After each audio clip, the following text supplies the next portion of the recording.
হরি ওম। ওম শ্রী চিন্ময় সদ্গুরবে নমঃ। আমরা রামচরিতমানসের অযোধ্যা কাণ্ডের দোহা 128 পর্যন্ত পড়ে ফেলেছি এবং মানস সরোবরের অনেক ছোট ছোট ছোট ছোট দ্বীপে আমরা অবস্থান করেছি। তো সেখানে আমরা আহ দেখেছি যে জীবনে কি করে চলতে হয়। প্রত্যেকটা জিনিসের তো একটা সিস্টেম আছে, তাই জীবনে কিভাবে চলতে হবে তা আমাদের মর্যাদা পুরুষোত্তম রাম শেখাচ্ছে। এবারে যাকে ধ্যান করা হয় তার সত্তা পাওয়া যায়। প্রভুর অনেক রকমের ধ্যান হয়, গুণ ধ্যান হয়, লীলার ধ্যান হয়, নামের ধ্যান হয়। নামের ধ্যান কি রকম? না, রাম নাম রামের চেয়েও পুরনো, তাই তো? এটা শোনা হলো কি? রাম নাম রামের চেয়েও পুরনো, যদি না হতো তার বাবা দিল কি করে সেই রাম নাম? প্রথম কথা। দ্বিতীয় কথা, রামের আগের অবতারেও তো পরশুরাম ছিল। তাহলে রমন্তে ইতি রাম, সেই তো রাম। তাহলে রাম শুধু একটা ব্যক্তি নয়, রাম তো হৃদয়ের সেই আনন্দ। যে আনন্দ আমরা কোনো ব্যক্তিতে খুঁজছি, বস্তুতে খুঁজছি, সেই আনন্দ আমাদের মনের মধ্যেই আছে, সেই রাম। তো তার রূপের কিভাবে ধ্যান করব? প্রভু প্রসাদ সুচি সুভগ সুবাসা, সাদর যাসু লহই নিতনাসা। যার নাসিকা, হে প্রভু, আপনার পবিত্র এবং সুগন্ধিত সুন্দর প্রসাদকে সতত গ্রহণ করে, আর যে আপনাকে নিবেদন করে আহার্য গ্রহণ করে, আর আপনার প্রসাদ রূপেই নিজেকে সাজায়, বস্ত্র অলংকার ধারণ করে, তার মন তোমার উত্তম স্থান। তার কারণ প্রভু জিজ্ঞেস করেছেন, ভগবান লীলাময়, তার লীলা বোঝা মুশকিল। বিশেষ করে মানব শরীরে যখন প্রভু আসেন তাকে তো চেনা যাবে। সে চিনতে গেলে আলাদা চোখ চাই। ঠাকুর শ্রীরামকৃষ্ণ বলছেন, ওগো, তাকে চিনতে গেলে এই চর্মচক্ষুতে হবে না, প্রেমের চোখ লাগবে। আর যার প্রেমের চক্ষু খুলে গেছে তার আর ভুল হবে না। যে একবার সর্পে রজ্জু দর্শন করে ফেলেছে, সে আর কোনোদিনই তাতে সর্প দেখবে না, রজ্জুতে রজ্জুই দেখবে সে, তাই তো? এখানেও কিন্তু তাই, যে যে ঘ্রাণ নিচ্ছি, গতকাল বিষ্ণু সহস্র নামের সময় আমি সেটাই বলার চেষ্টা করেছি, যখন একটু তাড়াতাড়ি হয়ে গেল, যে এই বিষ্ণু সহস্র নাম থেকে আমরা কি শিখলাম। আমরা তো আজকে খুব ভক্তি ভরে পুজো করলাম। ওম কেশবায় নমঃ, ওম মাধবায় নমঃ, ওম গোবিন্দায় নমঃ, ওম অবসৎকারায় নমঃ, ওম অব্যাভিচারিণে নমঃ। এসব তো অনেক বললাম, অনেক অনেক শব্দ, বসৎকারায় নমঃ। এবং খুব ভক্তি ভরে আমরা ফুল দিয়েছি, চাল দিয়েছি। একটা ছবি প্লাস্টিকের, তার মধ্যে কোনো একটা এমব্রসড করা আছে, তাতে এত ভক্তি ভরে, ভক্তি না ভয় সেটাই বোঝা। পুজো করেছি কি নামে? না, প্রভুর অনন্ত নাম, সহস্র মানে অনন্ত, মানে পুরোটাই প্রভু। এই জগতের আকাশ বাতাস নদী নালা গাছ পাথর পশু পাখি, আমার বন্ধু আমার শত্রু, সব প্রভুর প্রকাশ। যে লোকটা কনস্ট্যান্ট ক্ষতি করছে, তাকে কি করব? না, বাঘেও নারায়ণ তো, কিন্তু তাকে আলিঙ্গন করা যাবে না, তাকে দূর থেকে প্রণাম করতে হবে। সুতরাং ভগবান যেখানে ওইভাবে ওই রূপে প্রকাশিত হয়েছেন, তখন ওই রূপের আমার কি প্রকাশ? With love and respect, make a safe distance, but knowing যে প্রভু ওই রূপে এসছেন। তাতে কি হবে? না, মনের মধ্যে থেকে রাগ হিংসা বিদ্বেষ জেলেসি এই বোধগুলো চলে যাবে। আমাদের মূল শত্রু তো ওইটাই। রাগ বা ক্রোধ এমন একটা কি জিনিস, না করে একজন আর আমি নিজে নিজের গায়ে আগুন জ্বালিয়ে পুড়ে মরি, এর নাম ক্রোধ।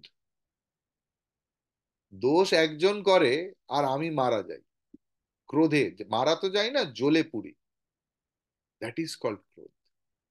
এইরকম কিন্তু প্রত্যেকটাই, কামও তাই, মদও তাই, মাৎসর্যও তাই। সুতরাং এগুলোকে মারবো কি করে? না, প্রভুর ওপর সেটা হয় না। যার ভগবানে ভালোবাসা এসছে, যার ভগবানে ভালো, যে তার নিজের বাপ মাকেই ভগবান হিসেবে দেখে, ওয়েল অ্যান্ড গুড। তাহলে সেটাই সমগ্র বিশ্বে দেখতে হবে। সমস্ত জননীতে আমার মা, সমস্ত পুরুষ শরীরে আমার পিতা, এই বোধ আনা। দেখুন, শাস্ত্র চেষ্টা করছে আমরা কি করে সুখে থাকি। আমরা একটা সমাজবদ্ধ জীব, আমাদের মাধ্যমে সমাজ কি করে সুন্দর হয়, এই কিন্তু প্রত্যেক শাস্ত্রের উদ্দেশ্য। অন্তত সনাতন শাস্ত্র, আজকাল আমি অন্য শাস্ত্র পড়াচ্ছি না, অন্তত সনাতন শাস্ত্রের কথা বলতে পারি, যে কি করে একটা সুন্দর সুস্থ সুখী আনন্দমুখর সমাজ ব্যবস্থা তৈরি হতে পারে। সমাজ বলে তো কিছু নেই, সমাজ মানে আমি তুমি গাছপালা পাখি পাথর সব নিয়ে একটা সমাজ। প্রত্যেকটা ব্যক্তি সুখী না হলে কি করে সুখের সংসার হতে পারে? তাই স্বামী বিবেকানন্দ বলছেন যে একটা কুকুরও অভুক্ত থাকলে আমি কখনো শান্তিতে ঘুমোতে পারবো না।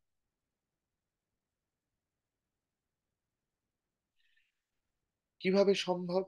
না, যা দেখছি তা প্রভুর প্রকাশ। আমরা অতদূর যদি না যেতে পারি, আমাদের সাধনা অতটা হয়নি, মেকি বলে মনে হয় যে মহারাজ আপনার কথা বড় নাটকীয় মনে হচ্ছে। আমি দেখছি টিভি, কি করে দেখবো এটা নারায়ণ? আমি দেখছি দরজা, কি করে দেখবো নারায়ণ? গুড, দেখো না। এরকম দেখারও লোক আছে। কোনো দেখাকে ছোট করো না, এটাও ধর্মবোধ। যে উনি ওতে খুশি, ওনার ওই বোধ জন্মেছে, আমার জন্মায়নি, ইটস ওয়েল অ্যান্ড গুড। তাহলে আমি কি করে বাঁচবো? না, এটা তার প্রকাশ, এটুকু তো ভাবতে পারি। যে তিনি দরজা রূপে প্রকাশিত, তিনি জানলা রূপে প্রকাশিত, তিনি আবর্জনা রূপে প্রকাশিত, সেটাকেও সুন্দর করে গার্বেজ বিনে ফেলা, ছুঁড়ে নয়।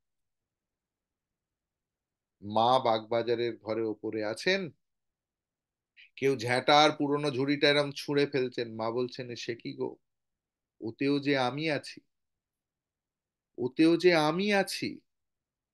অর্থাৎ জগতের সব কিছুতে তিনি প্রকাশিত। তাই জগতের প্রত্যেকটা বিষয় তার, এই বোধ, যাকে আমি মূর্তিতে ওই চাল ফুল তুলসী পাতা দিয়ে পুজো করছি, যাকে মন্দিরে স্থাপন করেছি, সেই তিনি এই সমস্ত জগৎ হয়েছেন। এর নাম ধর্মবোধ। তাই বলছে যার নাক সবসময়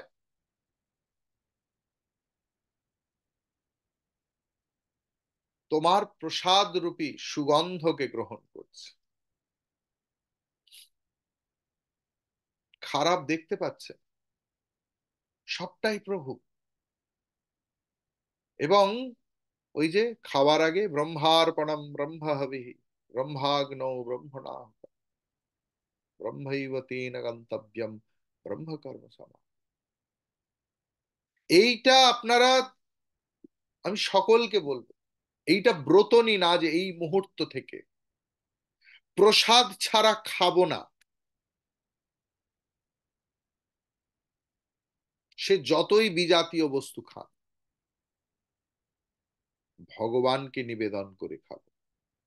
এক গ্লাস জল থেকে শুরু করে এক বাটি মুড়ি হোক, শুধুমাত্র ভাতে যখন বসছি বা রুটিতে যখন বসছি তা নয়, সমস্ত কিছু। আমি এক ভদ্রলোককে চিনি, বিশ্বাস করুন, তিনি চেন স্মোকার ছিলেন, চেন স্মোকার। তো বলছে যে, মহারাজ, আমি এইটা শোনার পর থেকে আমি যখন স্মোক করতাম, আমি এরকম বার করে জব করে নিতাম। তারপর আস্তে আস্তে ভাবছি যে প্রভু যদি আমার কাছে জীবন্ত অবস্থায় আসে, আমি কি এটা দিতে পারবো? এই রকম বোধ তৈরি হতে হতে হতে হতে হতে তিনি আজকে নন স্মোকার। ঠিক এই অবস্থা কিন্তু গিরিশ ঘোষের হয়েছে। সে এত মদ খেত যে মদের দোকান শেষ হয়ে যেত, এত মদ খেতে পারত গিরিশ ঘোষ। কিন্তু ওই তাতে সে শ্রীরামকৃষ্ণকে দেখতে শুরু করলো, আস্তে আস্তে তার সেইটি ছুটে গেল। তাহলে এই বোধে আমাদের উত্তরণ সম্ভব,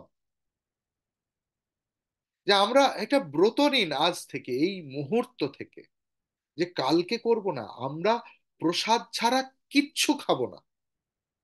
না জল, না চা, না কিছু, না নেশার দ্রব্য, না খাবার। সে যদি রেস্টুরেন্টেও যায়। একবার মনসারামকে নিয়ে কোথায় গেছি, কোন একটা মুসলিম কনগ্রেগেশন, বুঝলেন, ডেকেছে। তো আমরা তো খেতে বসার সময় ব্রহ্মার্পণ করি, আচমনন করি। আমি মনসাকে বললাম মনে মনে, কারোর ধর্মবোধকে আঘাত করা যাবে না, আর নিজের ধর্ম প্রকাশ করা নয়। এই আজ থেকে লোক দেখছে কিনা খাবার নিয়ে বসে আছি, কেননা কেউ দেখার নেই তো যে আমি মন্ত্রোচ্চারণ করব। লোককে দেখাতে হবে, ধর্ম লোক দেখানোর বিষয় না। মনে মনেও জপ হয়ে যাবে ব্রহ্মার পর। এই নয় যে আমাকে কেউ দেখলো তো ছবিটা তুলে নেয়, ভিডিও করে একটা 10 সেকেন্ডের, ব্রহ্মা যা মন্ত্রটা ভুল বলে ফেললাম, আবার তো। নো, ধর্ম আমাদের রক্ত, রিলিজিয়ান নয়, হ্যাঁ, ধর্ম ধারণ করে আছে আমাদের চৈতন্য শক্তি, আমাদের ধর্ম। তাই যা খাবো তা প্রভুর প্রসাদ। ঠিক বোঝা গেছে? কেন সাজছি? প্রভু দেখবে। প্রভু নয় মহারাজ, আমি আমার হাজব্যান্ডকে দেখাতে ভালোবাসি, ও এইটা কিনে দিয়েছে। গুড। প্রভু হাজব্যান্ড রূপে প্রকাশিত হয়েছে, তাতে ঝগড়াঝাটি কমবে। আমি কারোর নাম করব না, তাতে ঝগড়াঝাটিটা কমবে। তখন মনে হবে যে আহা, প্রভু প্রকাশিত হয়েছে, আমি কি করে প্রভুর সঙ্গে এরকম ঝগড়া করব। ঠিক। সুতরাং আমি প্রভুর জন্য সাজছি। এবারে যার মাথা দেবতা, গুরু ও ব্রাহ্মণ দর্শন করেই প্রেমের সঙ্গে নিচু হয়, দেখুন এটা একটা সংস্কার। দেবতা, গুরু মানে গুরুজন, হ্যাঁ, দেখলে মাথা নিচু হয়, আমরা কি, আমার হচ্ছে সেটা বড় কথা নয় খুব একটা,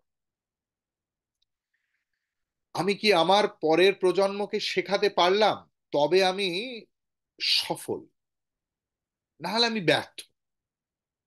আমি আমার নাতি নাতনিকে শেখাতে পেরেছি যে গুরুজনকে প্রণাম করতে হয়, বাপ মাকে প্রণাম করতে হয়,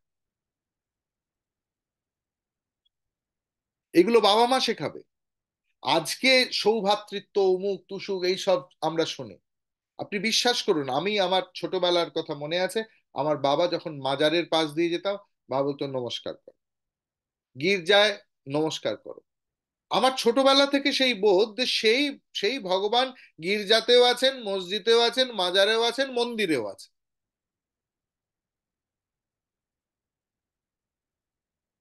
এই বোধ কি আমি ছড়াতে পাচ্ছি? তবে আমি ধার্মিক, তবে আমি আধ্যাত্মিক পুরুষ। প্রথম কথা হচ্ছে যে আধ্যাত্মিক পুরুষ কি করে, আমার আমার আধ্যাত্মিক গ্রোথ হচ্ছে কি করে বুঝবো? না, আমি কি ভালোবেসে যা শুনছি তা অভ্যাস করতে পারছি? তাতে কি আমি আনন্দ পাচ্ছি মনে? তা কি আমি অন্যের মাধ্যমে অন্যের মধ্যে ছড়িয়ে দিতে পারছি?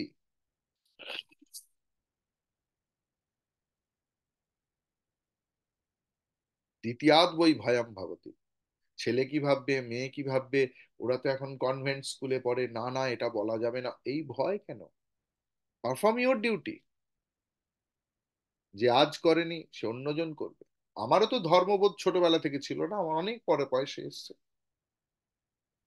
অনেকের জীবনেই অনেক পরে আসে, কিন্তু বোধটা থেকে যায়, স্মৃতিরূপে বোধটা থেকে যায়, যে আমার ঠাকুমা বলতো, আমার দিদা বলতো, আজ মনে, তারা তখন they will be indebted to you. আমি কি আমার জীবনের কর্তব্য পালন করছি? Don't hanker for the recognition, don't hanker for the appreciation, perform your own duty. আমরা বলছি কর্মণ্যেবাধিকার আস্তে মা ফলেষু কদাচনম, আর বলেই বলছি যে কিরম ব্যাখ্যাটা করলাম বলো? ভাবের ঘরে চুরি চলবে না, ধর্মজগতে ভাবের ঘরে চুরি চলবে না। একটা একটা মজার ঘটনা, গত পরশুদিন বা কোথায় আমাকে কেউ একজন গাড়িতে নিয়ে যাচ্ছেন, খুব তাড়াতাড়ি ছিল, খুব জরুরি। তো একটা ছোট্ট জায়গা ওয়ান ওয়েতে ঢুকতে হতো, আর যে পুলিশ অফিসার ছিল আমি দেখেছিস তিনি আমার পরিচিত। তো আমায় জিজ্ঞেস করছে যে মহারাজ কি করব? আমি বললাম যে ভগবান ছাড়া আর কে দেখছে দেখুন সেটা, তারপরে আপনি ঘুরিয়ে নিন ওদিক থেকে। তার কারণ আপনাকে যেন কেউ ফলো না করে, তাহলে মুশকিল হবে। তো ঈশ্বর এইটা বোধ, ঈশ্বর সারাক্ষণ দেখছে আপনার সমস্ত সদ্গুণ এবং অপকর্মের সবের সাক্ষী তিনি, এইটা বোধ তিনি দেখছেন।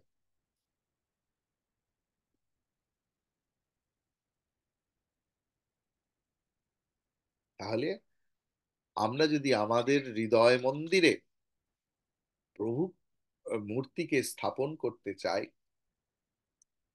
তাহলে কি করতে হবে, না আমাদের মনকে সেই পর্যায়ে তুলে নিয়ে যেতে হবে যেখানে আমরা সমস্ত গন্ধ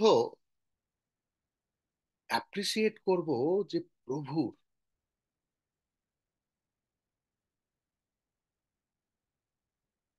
কারোর বাগানে যেতে পারেন, অনেকের বাড়িতেই বড় বড় বাগান আছে, ফুল, মনে মনে জানুন সেটা প্রভুর। নিজের বাগানেও যদি ফুল ফুটিয়ে থাকেন, তাতে গর্ব করার কোনো কারণ নেই। কারোর এতটুকু ক্ষমতা নেই একটা ফুল ফুটিয়ে দেবে, প্রভু ইচ্ছা করে প্রকাশিত হয়েছে, তাই আনন্দিত হওয়া। সবেতেই প্রভুর প্রকাশ, যা গন্ধ তা প্রভুর, যা দেখছি তা প্রভুর, যা খাচ্ছি তা প্রভুর, আমি নিজেকে প্রস্তুত করছি তাও প্রভুর। আপনারা বললে বিশ্বাস করবেন কিনা জানি না, আমি জীবনে আজ পর্যন্ত একটা ক্লাসও নিয়ে নি আপনাদের জন্য। সত্যি কথা, আমার সাধনার দিব্যি করে বলছি। আমি আমার প্রভুকে শোনাই যে প্রভু আমি যা বলছি তুমি তা শোনো, তাতে আপনাদের ভালো লাগবে। I never take. প্রভুকে বলি, দেখো প্রভু, ধৈর্য ধরে বসো, কি বলতে কি বলে ফেলবো, ভুল করলে ক্ষমা করে দিও, শোনো। যাদের মাথা দেবতা, গুরু, ব্রাহ্মণ, সৎ ব্যক্তি দেখলেই প্রেমে অবনমিত হয়, যার হাত নিত্য ভগবানের পূজায় নিত্য যুক্ত, রুটি করছেন না পুজো করছেন, বাসন মাজছেন না পুজো করছেন, জামা কাপড় পরছেন নয় পুজো করছেন, ঘর ঝাড় দিচ্ছেন না পুজো করছেন, ফোন করছেন না পুজো করছেন, এই বোধ, এই ভাব যার এসছে সেই হৃদয়ে প্রভুর আবাস।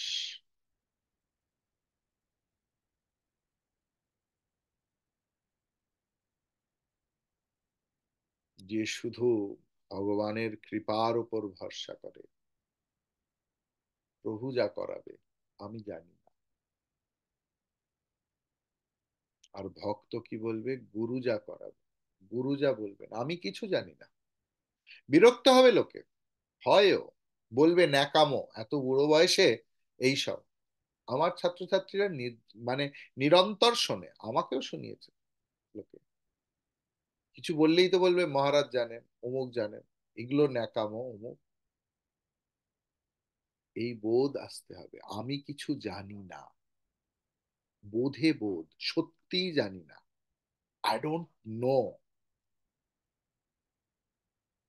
আমাকে একজন জিজ্ঞেস করছেন যে আপনি কি আবু ধাবিতে যাবেন, এরকম মন্দির উদ্বোধন আছে, আমি বলছি, আমি সত্যি জানি না। আমাকে যদি আমার গ্লোবাল হেড বলেন যে তুমি যাও দিবাকর, আমি যাব। যদি কোনো অর্ডার না আসে যাব না। No personal agenda, no. প্রভুর ওপর ভরসা, তিনি আছেন, তিনি করাবেন। এইটা করলে কি হবে, সারা জীবনে একটা রোগ আসবে না সেটার নাম অ্যাংজাইটি, আর একটা রোগ আসবে না তার নাম ডিপ্রেশন।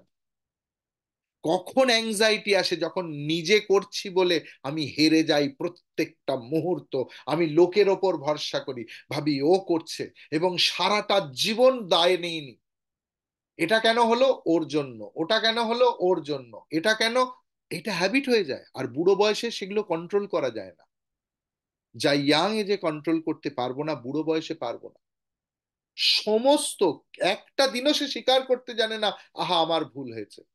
সেই ব্যক্তিগুলোকে আপনি যদি একবারও জিজ্ঞেস করেন ওর জন্য এটা করেছি, ওর জন্য তাই, একবারও বলতে পারবে না।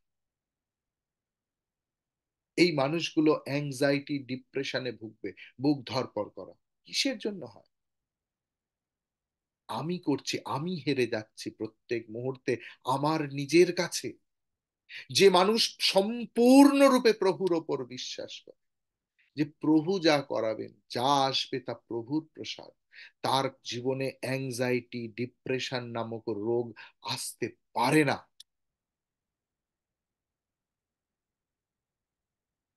যার, যাদের চরণ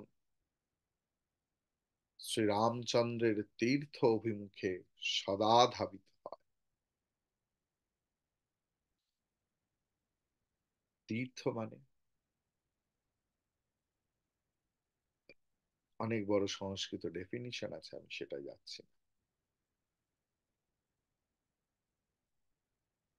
তীর্থ মানে পবিত্র,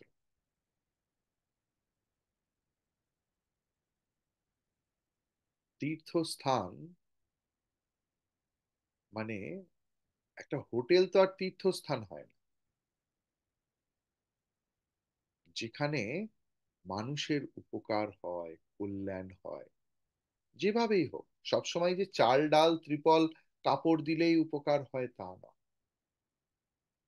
যেখানে সমস্ত মানুষের জন্য প্রার্থনা হচ্ছে, তাও তো তীর্থস্থান, তাই প্রভুর স্থান। তাই আমাদের গন্তব্যস্থল সেখানেই যাওয়া উচিত, যেখানে প্রভু প্রকাশিত হচ্ছেন, প্রভুর রূপ দেখতে যাবে। হিমালয় নয়, গোমুখ দেখতে যাচ্ছে, প্রভুর প্রকাশ। হিমাচল প্রদেশ নয়, প্রভুকে দেখতে যাচ্ছে। পা প্রভুর জন্য ছুটছে। এই হচ্ছে কীর্তনীয় সদাহরি। যখন শ্রী চৈতন্যদেব শিক্ষাষ্টকমে লিখছেন, তৃণাদপি শুনিছে না, একজন ভক্ত তৃণের মতো নরম হবে এবং আহ, গাছের মতো তরুরিব সহিষ্ণুতা। গাছকে কাটছি, পাতা নিচ্ছি, আহা বেচারা তবু ফুল ফল দিয়ে যাচ্ছে, কি সহ্য শক্তি! হ্যাঁ। এবং কীর্তনীয় সদাহরি, সদাহরি কীর্তন, তীর্থ থেকে শুরু করে সব সময় সবকিছুই কীর্তন। মানে প্রভুর কীর্তি গাওয়াকেই কীর্তন বলে। সবকিছু ভাবে, সবসময় যে ভাগবত বলতে হবে, গীতা বলতে হবে তা না। লোকের প্রশংসা করুন না একটু, বুক খুলে, প্রাণ খুলে, অযাচিত ভাবে। প্রভুরই তো কীর্তন, একটা মানুষ তো ইন্ডিভিজুয়াল নয়। যদি বিশ্বাস করি যে প্রভুই সর্বভূতে প্রকাশিত হয়েছে, পারি নাকি? এবং শুধু নিজের গণ্ডির নয়, আমার ছেলে, আমার নাতি, আমার মেয়ে, আমার জামাই, আমার বৌমা, আমার, না না না, যাদের সঙ্গে আমার রক্তের সংযোগ নেই, আমি তাদের পাচ্ছি প্রাণ খুলে। প্রভুর কীর্তন, তাদের কীর্তন করছি না। কীর্তনীয় সদা হরি, হরি ভাবে থেকে হরির কীর্তন করা, দ্যাট ইজ দ্য ভক্ত লক্ষণা। এবং সেখানে ভগবানের আবাস। হে প্রভু, তুমি তো তার হৃদয়েই সতত বাস করো। আর যারা নিত্য তোমার মহামন্ত্রকে জপ করে, একটা তো লিটারেলি রাম রাম রাম রাম রাম রাম রাম রাম, লিটারেলি জপ করা, বা হরে রাম রাম রাম হরে হরে, হরে কৃষ্ণ কৃষ্ণ কৃষ্ণ। অথবা যাদের শব্দই মন্ত্র, আজকে আমরা কথামৃত পড়ি, শ্রীরামকৃষ্ণের প্রতিটি শব্দ মন্ত্র। ভগবদ গীতা পড়ি, ভগবান শ্রীকৃষ্ণের প্রতিটি শব্দ মন্ত্র। আমরা কপিল গীতা পড়ি, কপিল ভগবানের প্রত্যেকটা শব্দ মন্ত্র, তাই না? আচার্যরা যা বলেন তাদের প্রত্যেকটা শব্দ মন্ত্র। এবং সেই মন্ত্রকে মনে মনে জপ চলছে, আজকে উনি এটা বলেছেন, আজ উনি সেটা বলেছেন, সারাটা ক্ষণ। যেরকম একটা বাচ্চা হলে মানুষ শুধু ওই বাচ্চাটাকে নিয়েই নাড়াঘাটা করে। যার মনের মধ্যে আধ্যাত্মিক চেতনা এসছে, তার তার সব শয়নে স্বপনে জাগরণে যত কিছুই করুক, গুরুদেব এটা বলেছেন, আচার্য এটা বলেছেন, শাস্ত্র এটা বলেছেন, যা কিছু করবেন আমরা রিলেট করতে পারবো। সে ভাত রাঁধি, ডাল রাঁধি, কেক করি, উৎসব করি, জন্মদিন করি, যা কিছু করি, জব। এবং পরিবারের সকলকে নিয়ে, শুধু নিজে নয়, ছেলেদেরকেও শেখানো, দেখ এটা এই, দেখ এটা এটা করতে হয়। এবং প্রত্যেকটা সাংসারিক কর্মই তর্পণ এবং যজ্ঞ করে। তর্পণ মানে তৃপ্যতাম, তৃপ ধাতু থেকে তর্পণ এসছে। অর্থাৎ আমার কাজ কি অন্যকে তৃপ্তি দান করছে? আমি আমার বেগে, আমি আই ডোন্ট কেয়ার। ভক্ত বলতে পারে না আই ডোন্ট কেয়ার। ভক্ত কি বলবে? সে সদা খেয়াল রাখবে যে আমার কোনো কাজে, কথায় অন্যের আহ, তৃপ্তি নষ্ট হলো না তো। এবং যজ্ঞ, যজ ধাতু থেকে সেই একই জিনিস। যজ্ঞ মানে স্যাক্রিফাইস। আমার প্রত্যেকটা কাজে কি আমার নিবেদন আছে, তাহলে আমার প্রত্যেকটা কাজ আমার কাছে মহাযজ্ঞ। আমাকে আগুন জ্বালিয়ে সোয়াহা সোয়াহা সোয়াহা করতে হবে না। আমার প্রত্যেকটা কাজে কি আমার কন্ট্রিবিউশন আছে? আমার প্রত্যেকটা কাজে কি আমি আমার নিজেকে দিতে পেরেছি? তবেই আমার জীবন যোগ্য হয়ে উঠবে। এবং যে মানুষ ব্রাহ্মণদের আহার করিয়ে প্রভূত দান আদি সম্পন্ন করে তাদের পরিতুষ্ট করে, গুরুদেবকে নিজের থেকেও বড় জ্ঞান করে, অর্থাৎ আমি বড় নয়, আমার গুরু বড়, এটা একটা বোধ।